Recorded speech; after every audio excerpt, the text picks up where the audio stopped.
Legislators from southern Utah gathered at Utah Tech to discuss recent legislation passed during the 2025 session. One of the most controversial bills, House Bill 265, directs universities statewide to look at strategic ways to reinvest funds. The reinvestment plan would be phased in over 3 years. In the past 10 years, higher education funding in the state of Utah has doubled. We've doubled it, fully doubled, okay?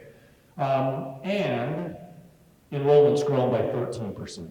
We're not cutting higher ed's budget, but we are asking to go back and look at the past 10 years and look at some of these strategic reallocations. To put it in context, Utah Tech, we've asked for a $2.5 million evaluation, right, in the strategic reinvestment, out of about $175 million total budget. So it's $2.5 million is a lot of money, but in the context of the overall budget at the university, it's not that much money. So House Bill 265 is designed for institutions of higher learning in the state to take a close look at all the degree programs, courses, operational costs related to academics and actually even across the institution, and to identify opportunities that may exist to reallocate some of the dollars that are being spent for a variety of programs or positions or initiatives where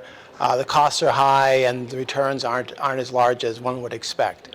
The bill was meant to keep spending down due to a relatively flat increase in Utah's overall budget. So we had a flat revenue this year that we still cut $100 million from everybody's goals except for education. Higher ed got nothing cut, and public ed got an increase.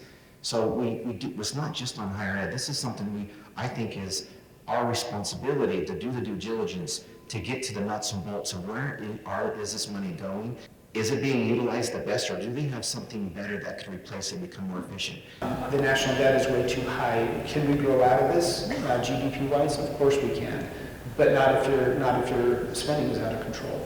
And so what's happening there may not be popular, may not be what everybody wants, but bottom line is it could affect the state. It could affect our budgets. The way that this is being phased in is 30% the year one, 40% year two, 30% year three. And so we won't have to do the entire $2.55 million this first year, more like $750,000. According to lawmakers, the plan will be the responsibility of deans and faculty to determine where the $2.55 million can be saved. So we're expecting the university administration to include the faculty in those decisions, but not specifically in the bill. But they expect that dialogue to happen, but they're leaving as much autonomy as they possibly can to the institutions and to the higher ed board. I think what goes on in the university is driven here by the university, and I think the decisions are made here. We don't make those kinds of policy decisions. We have to be looking at the potential for some degree programs to be suspended.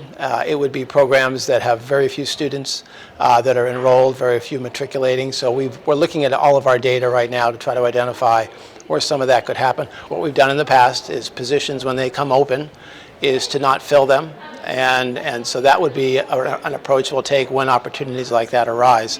But if at the end of this we know that we can't cover the entire $2.55 million, then the last option for us would be to take a look at some positions that may need to be cut. We have over 700 programs now. Lots of duplication across lots of institutions. Some have very small enrollments. All we're doing is asking in the strategic reinvestment plan for the universities to take a look at their programming, look at where they have overlap and duplication, maybe where there's programming that isn't as relevant as it was years ago, and figure out how to make a strategic reallocation after a full doubling of the state's commitment to higher ed. Because one of those pieces of data is we found a significant portion of people who are graduating are getting a career in something other than what they went to school for. That's why we're not the one telling you how to reallocate. In the end, the legislature will have the final say on the plan. We're accountable to them, and so they're ultimately going to approve or not approve our plan. Despite these requested changes, the legislature did, however, increase pay for higher education employees to keep up with inflation. The legislature has generously allocated 2.5% for that. And then the McDonald building remodel has been approved, and we'll be able to use funds that have come to the university over the course of the last 2 or 3 years to fund that renovation of that building, and it'll be absolutely state-of-the-art art building when we get finished. So the new classroom building will open this fall semester, and it will be home to the entire College of Humanities and Social Sciences, or most of it anyway, almost all of it. It'll be enough seats and classrooms for roughly 1,600 students. The provost says the changes won't hinder the polytechnic model that Utah Tech has adopted. So we'll continue to do more in terms of making sure that all of our classes are taught using active learning methods, and that students are offered the opportunity to engage, with applied learning, so that to the greatest extent possible, make sure they've made the right decision in terms of their career path. From Utah Tech, Melissa Anderson, Community Education News.